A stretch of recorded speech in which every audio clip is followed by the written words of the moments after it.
जासिबाय। दिनैहाय चिरां जिल्लानि सिङाव थानाय खुंग्रिं आसाबारि गामिया 1999 इं मायथाइनिफ्राय जागायनानै देग्लाय 2025 इं मायथाइसिम बिथांमोनहा 26थि श्री श्री बिमा भगवती फुजा बे फुजाखौ दिनै बिथांमोनहा गाजा गोमजायै खुंफुंनो सिगांदों। आरो बे खुंफुंनो लानाय जे हाबाफारि बे हाबाफारियाव आङो नैबे बिमा भगवतीनि जे फुजा जागोन बे थावनिनि हाबग्रा लामा बेखौ आङो खावलायनाय बादियै आं बेखौ फैनो मोननानै खोब गोजोननाय मोनदों। आरो जोंनि बे आसाबारि गामिनि गावबुराजों लोगोसे साफ्रोमबो रायजो राजा बिथांमोननिसिम आंनि गोसो गोरबोनिफ्राय आङो गिबियाव गाहाम हामलायनाय आं जासिबाय। आं बेखौनो खावलायनो लुबैदों जे जोङो साफा साफा भारतनि नोगोरारि जानानै जोङो मोनसे धोरोमनि साफा साफा जों भक्त हिसाबै जों दिनैहाय बयबो सिबिनानै दङ।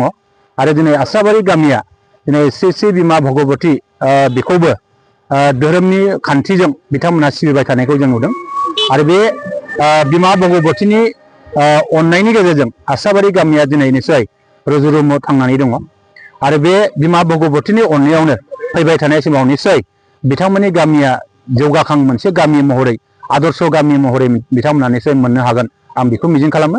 दा बेनोल' जोङो जिखि जायगायावनो थायाथों मानो जिखि सुबुङानो जायाथों मानो गाव गावनि धोरोमखौ अरथाबनानै जोङो धोरोमखौ फालिनायाव धोरोमखौ सिबिनायाव इसोरनि मोनसे अननाय इसोरनि माखासे बिथोनफोरखौ इसोरनि आदर्शफोरखौ जोङो फालिनो हायोबा निस्सय गावनि न'खर जौगानायजों लोगोसे गामि जौगानायजों लोगोसे समाज जौगानायजों लोगोसे रायजो हादोर जौगानायजों लोगोसे बियो निस्सय बिदिन्थि गोनां जागोन आं बेखौ मिजिं खालामदों।